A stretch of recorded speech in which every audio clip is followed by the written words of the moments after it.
¿Qué tal? Qué gusto saludarles, espero se escuche bien. Agradezco mucho la invitación del padre Manuel Zubillaga. Creo que tengo el gusto de conocer a algunos de ustedes y a quienes no. Soy Rogelio Gómez Hermosillo. Actualmente estoy coordinando una organización de la sociedad civil que se llama Acción Ciudadana frente a la Pobreza y me ha pedido el padre Manuel que les ayude con una reflexión sobre contexto social y eclesial que reta la evangelización de los pobres.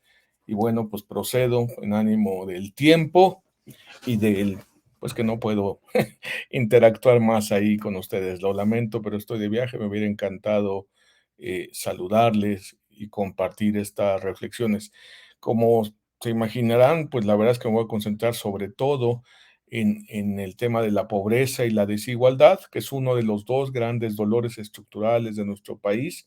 El otro, evidentemente, es la violencia y la inseguridad. Y quizá habría un tercero que no sé, sí, que es la debilidad de nuestra democracia y el Estado de Derecho, pero bueno, ya no da tiempo. Y unas ideas ahí al final del contexto eclesial y líneas de búsqueda, pues esperando que les sirvan para su reflexión. Entonces, bueno, voy rápidamente. Nosotros usamos los datos oficiales que se producen desde hace tiempo por parte de un organismo que se llama Coneval, y ciertamente los datos muestran que en la medición más reciente hay una reducción de la pobreza, pero aún así sí hay que ser muy claros en que la pobreza en México sigue estando muy alta. No se corresponde con el nivel de nuestra economía, ¿no? Para una lista de 53 países que tienen datos recientes, 2021, 2022, como es el caso de México, estaríamos en el lugar 47. La pobreza se redujo entre 2018 y 2022 con base en estas mediciones oficiales de Coneval de 42% de la población a 36, pero no hay que perder de vista que la pobreza extrema se mantiene en porcentaje, 7%, y claro, como hay más población, es un poquito más, eran 8.7 millones de personas, ahora son poco más de 9.1 millones de personas. Y esto es muy grave porque en una economía como la mexicana, la pobreza extrema debería ser muy cercana a cero. Eh, Quiero decir algo que probablemente es muy obvio, pero quizá a veces se nos olvida. Hay dos rostros, hay dos expresiones de la pobreza en México. Una, la más conocida, y no por más conocidas que se hagan más cosas, la verdad es que no se hace casi nada, pero digamos por lo menos está visibilizada y se le reconoce que es la pobreza indígena, rural, una pobreza crónica que lleva décadas, incluso se podría hablar de siglos, por la exclusión, sobre todo concentrada en el sur sureste del país, aunque no solo ahí, también hay en el centro y un poco en el norte. Y bueno, pues digamos, creo que todos tenemos claro eh, cómo, cómo, cómo se vive y qué significa, digamos, y dónde está esa pobreza en Chiapas, Oaxaca, etcétera, o en la zona Rarámuri de Chihuahua, o Irárica de Jalisco y Nayarit, en fin. Pero hay otro rostro de la pobreza que es difuso y a veces no se entiende bien de dónde sale. La pobreza es mayoritariamente urbana, pero creo que lo importante es subrayar que es un rostro de gente que trabaja. O sea, es una pobreza que se genera desde el sistema laboral, y aunque a veces en los análisis así macro, pues es obvio el capitalismo, no es tan obvio. Hay diferentes tipos de capitalismo y la verdad es que la condición de México es muy excepcional en el mal sentido de la palabra. Tenemos niveles de pobreza de gente que trabaja mucho más altos que, pues, no sé si que todo el mundo, pero ciertamente que todos los países de la OCDE o países similares a México e incluso varios países latinoamericanos. No los voy a llenar de numeritos. Es claro que la pobreza de pueblos indígenas, zonas rurales es secular. ¿no? Es crónica, es decir, se mantiene durante el ciclo de vida, se reproduce, se hereda a la siguiente generación y tiene que ver con condiciones de exclusión, de marginación, de extracción de riqueza, ¿no? Con modelos de económicos, digamos, que no posibilitan el desarrollo y también está muy marcada por el aislamiento que impide, pues, la generación de servicios y obviamente trabajo y formas económicas para que la gente salga adelante. Pero el otro rostro de la pobreza sobre el que me quiero referir más es al que nosotros dedicamos nuestro esfuerzo desde Acción Ciudadana frente a la pobreza, es la pobreza que se crea desde el sistema laboral, ¿no? Los datos los datos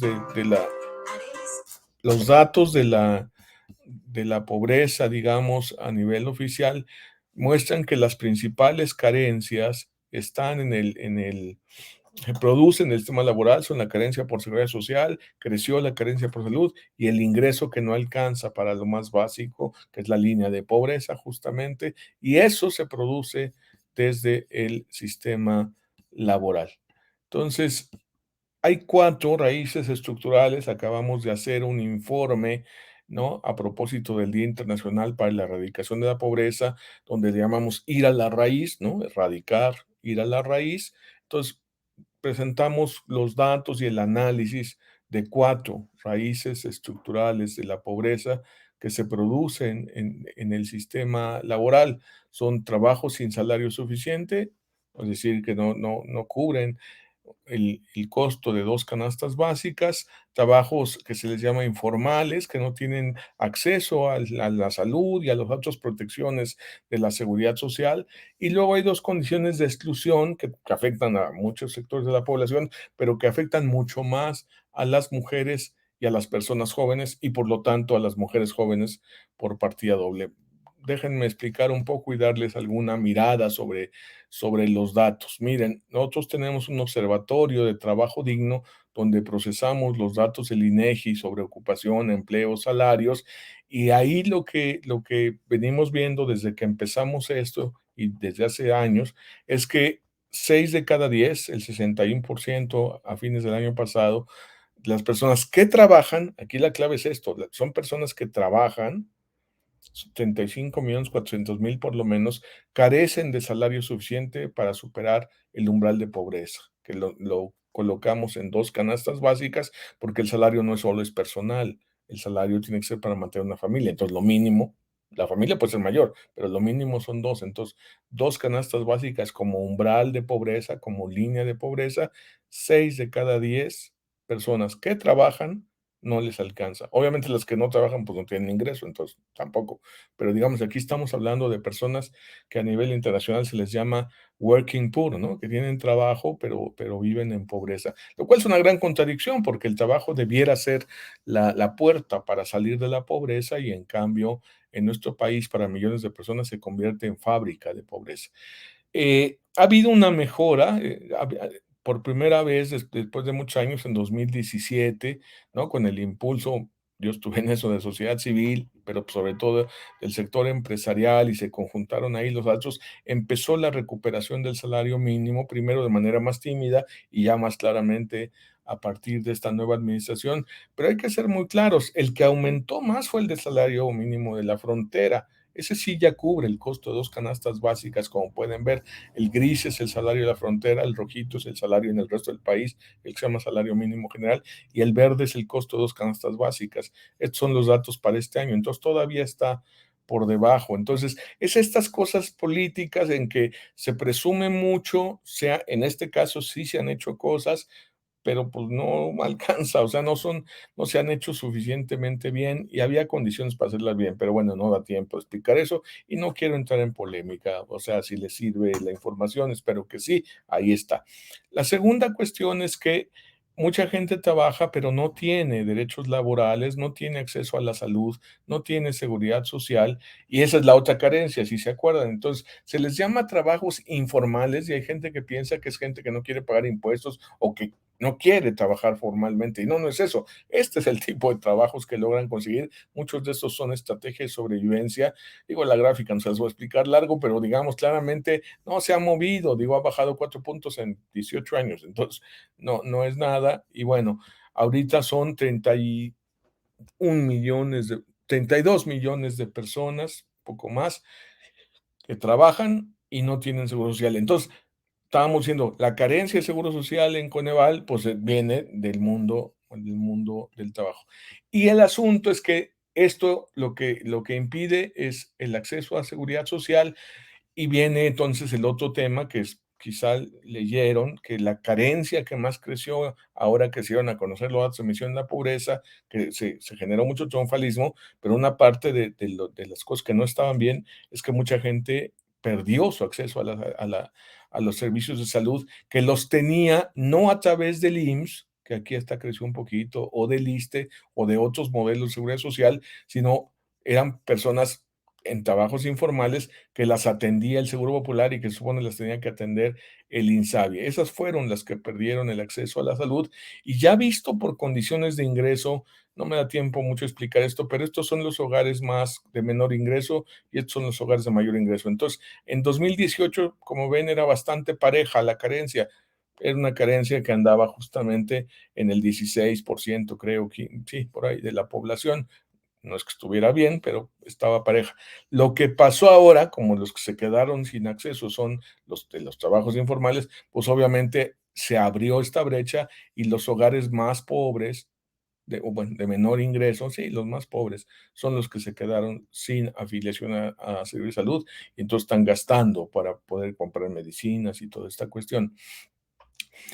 Hay dos cuestiones más que son la exclusión, ya no quiero alargarme en ánimo del tiempo, pero digamos, eh, las mujeres tienen además bajos salarios y eso, comparten, digamos, la parte de la precariedad, tanto en la informalidad como en los bajos salarios, pero además las mujeres, además, las que trabajan están mal, como vimos en el trabajo, pero hay un sector muy grande, más de 17 millones, que están excluidas del trabajo. México tiene una de las tasas más bajas de participación laboral femenina más baja del mundo. Esto sí es horrible, esta lista, de hecho no pude poner aquí los 184 países, no cabría, no se ven, de por sí no se ve nada, pero vean, o sea, 130, el lugar 132, o sea, tenemos demasiadas mujeres excluidas y la razón es una razón de imposición de género. Tiene que ver con que muchas mujeres no están, esta es la población que se le llama no económicamente activa, ¿no? Así se dice, pues, perdón, una es la población económicamente activa y otra es la no económicamente activa. Esta es la no económicamente activa. Y si bien las mujeres son la mitad de la población, de hecho, un poquito más, como el 52%, representan el 72% de la población no económicamente activa. Aquí se ve clarito, ¿no? Lo gris. Y luego si nos vamos a, bueno, pero estas que están en la población económicamente activa, ¿por qué son? Bueno, unas son porque estudian. Ah, bueno, está bien. Y ahí, por cierto, está parejo mismos. Otros porque están pensionadas y jubiladas. Ah, bueno, ok. Y también ahí está más o menos parejo. No, aunque hay menos mujeres. Pero cuando nos vamos a la razón de más peso, la que más pesa para estar en la población económicamente activa es no tener disponibilidad para trabajar, ni siquiera para salir a buscar trabajo, entonces por eso no se les considera desempleadas, por realizar labores domésticas de cuidado, por trabajar en su casa sin remuneración. O sea, no es que no trabajen, trabajan, pero en su casa sin remuneración. Y ahí, pues ahí se ve la gráfica, ¿no? El 92% de quienes no pueden trabajar, salir a buscar trabajo remunerado porque trabajan en su casa cuidando a alguien y limpiando y etcétera, etcétera, que también eso es cuidado, pues el 92% son mujeres. Esa es la exclusión de género. Y aquí hay decisiones recientes del actual gobierno que agravaron la situación, cerraron las estancias infantiles, las escuelas de tiempo completo y no se aprobó una reforma constitucional que quedó aprobada en la Cámara de Diputados, pero ya no se aprobó en el Senado. ¿Pero por qué decía que no se iba a invertir ni un peso en infraestructura? Entonces, pues, no era una reforma buena. Qué bueno que no se aprobó en ese sentido. Qué malo que no se aprobó una buena reforma para crear el sistema de cuidados. Termino con el asunto de las personas jóvenes. Creo que es muy importante. La iglesia puede hacer mucho, ¿no? Los procesos pastorales pueden hacer mucho para ayudar a todas estas personas jóvenes que están fuera de la escuela y sin trabajo, ¿no? Sin ingreso laboral, sin acceso a seguro, a salud, pues viven en pobreza. Claramente las personas jóvenes tienen mayor exclusión que las personas, digamos, mayores de 30 años. Aquí estamos hablando de jóvenes entre 15 y 29 años. Una parte estudian y eso está muy bien, pero aquí estas que llamamos desempleo ya no están estudiando, eh, están buscando trabajo o están totalmente disponibles para trabajar, pero no buscaron trabajo en semana. Entonces, este es digamos, lo que llamamos nosotros el desempleo completo. Los jóvenes 6% y las personas 30 a 64 años de edad, 7%. Entonces, y ya cuando uno ve, sí, personas jóvenes, pero si separamos personas jóvenes que tengan estudios universitarios y personas jóvenes que tengan por lo menos un año, fíjense, aquí estamos comparando de 12 años de escolaridad para abajo y de 13 para arriba, y bueno, esto es muy impresionante, ¿no? El desnivel entre tener estudios universitarios y no tenerlos es grandísimo, y entonces que no tenemos una política de inclusión para jóvenes con oficios, con diferentes cosas, no da tiempo de explicarlo. Eh, no traigo las alternativas, pero bueno, sirve que les recomiendo nuestro más reciente reporte que se llama Ir a la raíz de la pobreza. Échenle un ojo. Hay un resumen ejecutivo muy rápido. Se los mando con Manuel por si alguien lo quiere, por si alguien lo quiere ver. Entonces, y nada más viendo qué bueno que existe el programa Jóvenes Construyendo el Futuro. Por primera vez hubo un programa que focalizó, que dijo, aquí hay un sector que tiene que ser atendido por el Estado, pero se concentró en entregarles transferencias y se volvió aquello una cosa pues que no resolvió casi nada. De hecho, estos son los datos de las personas jóvenes inscritas en el IMSS que tienen trabajo formal antes de que empezara el programa y cuando empezó el programa.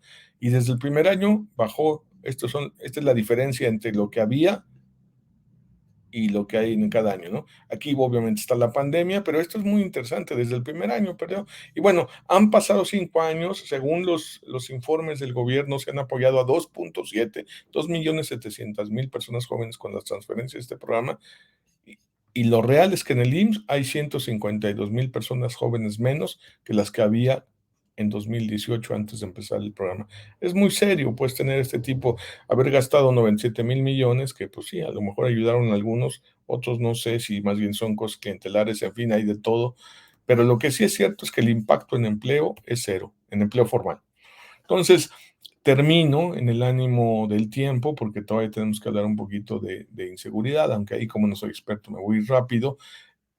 4 raíces laborales de la pobreza: los bajos salarios, que llamamos salarios de pobreza, los trabajos informales, y las comillas son importantes porque luego se confunde, quiere decir sin salud ni seguro social, sin derechos laborales, las mujeres que no pueden buscar trabajo por estar en labores domésticas de cuidado, y los jóvenes en rezago educativo, es decir, que no tienen estudios universitarios, que ni siquiera acabaron el bachillerato y que no consiguen trabajo y ya no tienen otra opción educativa, y que es en lo que trabaja Tere Lanzagorta, como los que la conozcan saben. Entonces, la pobreza conculca el ejercicio de derechos sociales y pues en sí, los pobres son los que tienen más carencias. Una palabrita sobre entonces los programas sociales que tanto se mencionan y que tanto se ha gastado más, es cierto, se gasta más, pero es que la verdad es que, bueno, yo dirigí un programa social, pero a ver, muy rápidamente, no les podemos llamar de combate a la pobreza porque ningún programa social puede sustituir el ingreso laboral. El ingreso laboral representa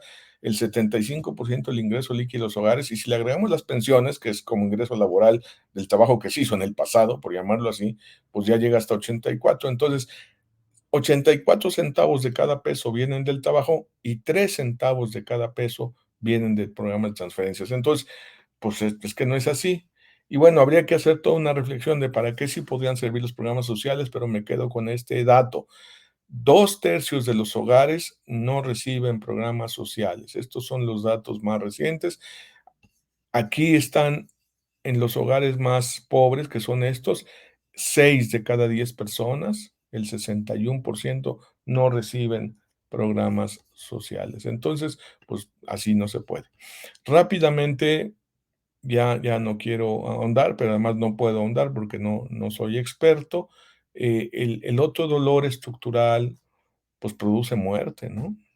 Produce que gente se vaya, produce migración interna, desplazamiento, desaparecidos, que es casi que es peor que la muerte según, pues sí, uno se pone a pensar, cuando la gente se muere, bueno, por lo menos, pero supones que está muerto, pero no puedes pensar que está muerto, porque entonces es como traicionarlo y todo el tiempo estar buscando y la incertidumbre, en fin, es una situación muy, muy fuerte. Entonces, bueno, los datos sí muestran, o sea, cuando dicen ha bajado la incidencia delictiva, aquí están hasta 2021 y sí, sí ha bajado un poco, ciertamente estamos al nivel de 2012, como pueden ver aquí, en víctimas y en delitos.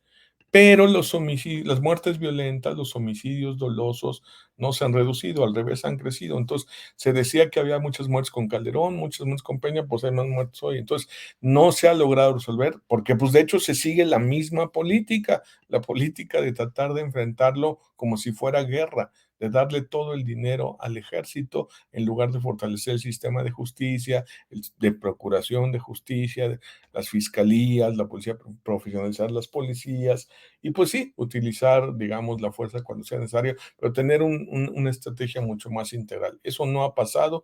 Lo que ha pasado es que todo el dinero se ha concentrado en darle cada vez más poder a la Guardia Nacional. Legalmente la Guardia Nacional debe ser civil, en la práctica abiertamente y violando flagrantemente la Constitución, pues está militarizada totalmente, ¿no? De hecho, hay una propuesta para que ya pase ahora sí a la Secretaría de la Defensa Nacional. Entonces, yo encontré este índice de paz que les recomiendo por si quieren ver ahí como más datos, entender un poco más cómo se mueve esto con base en datos, pues un poco como les di los datos de la pobreza, pues en torno a este otro dolor estructural, porque no es solo un tema, ¿no? Es un dolor estructural de nuestro país. Como ven, de esto no puedo hablar demasiado, pero pues ustedes tendrán más elementos. Entiendo que están ahí mis amigos de Juárez, entonces, y bueno, pues de todos lados, ¿no? Estén donde estén. Bueno, termino con unas mínimas reflexiones. Yo estoy convencido que tenemos que escuchar al Papa Francisco. O sea, por primera vez tenemos un Papa que está mucho más comprometido que muchas conferencias episcopales o obispos, ¿no? Grupos sacerdotales, etcétera. O sea, lo que no teníamos desde hace mucho, bueno, no sé, en mi vida, pues no lo había yo vivido, siempre teníamos ahí como, ay,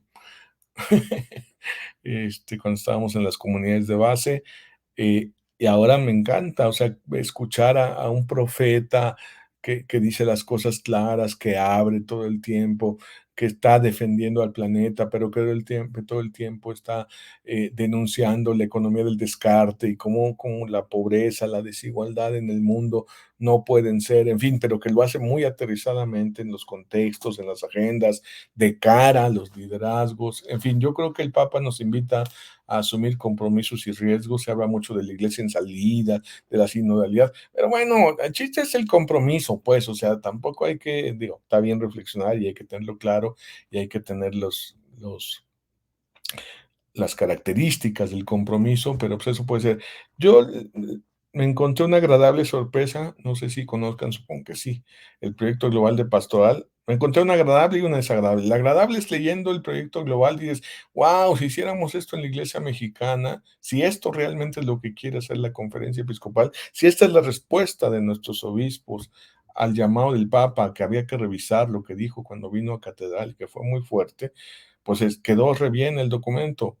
Ahora, el punto es, el otro día en una reunión pequeña de una serie de sacerdotes de diferentes diócesis con un tema social, pero en fin, no quiero dar demasiado rollo, decían, sí, pero es como dicen, es opcional, es voluntario, es un proyecto ahí que pues cada uno tiene su plan pastoral.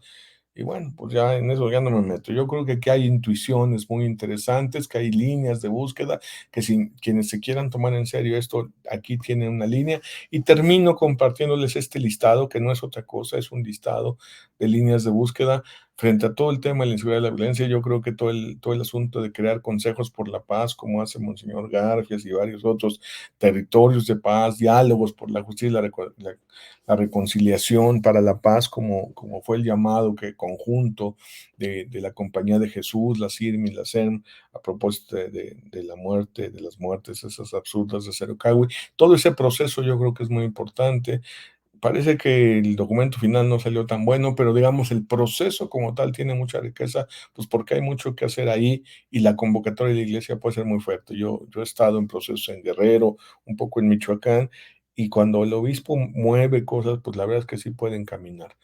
Les llamo la atención sobre la pastoral de la primera infancia, las acciones para revertir la deserción escolar, porque eso genera una serie de problemas hacia el futuro. Y bueno, no puedo ser más enfático en hablar, y a lo mejor Manuel en algún momento les puede platicar lo que está haciendo acá con Jóvenes con Rumbo y lo que significa la Alianza Jóvenes con Trabajo Digno para promover la inclusión de jóvenes que hoy están excluidos, ¿no? Fuera de la escuela, sin trabajo, no hay nada, pues entonces la de las mujeres ya la mencioné, y ahí lo que se requiere es la economía del cuidado, un sistema de cuidados, estancias infantiles, etcétera.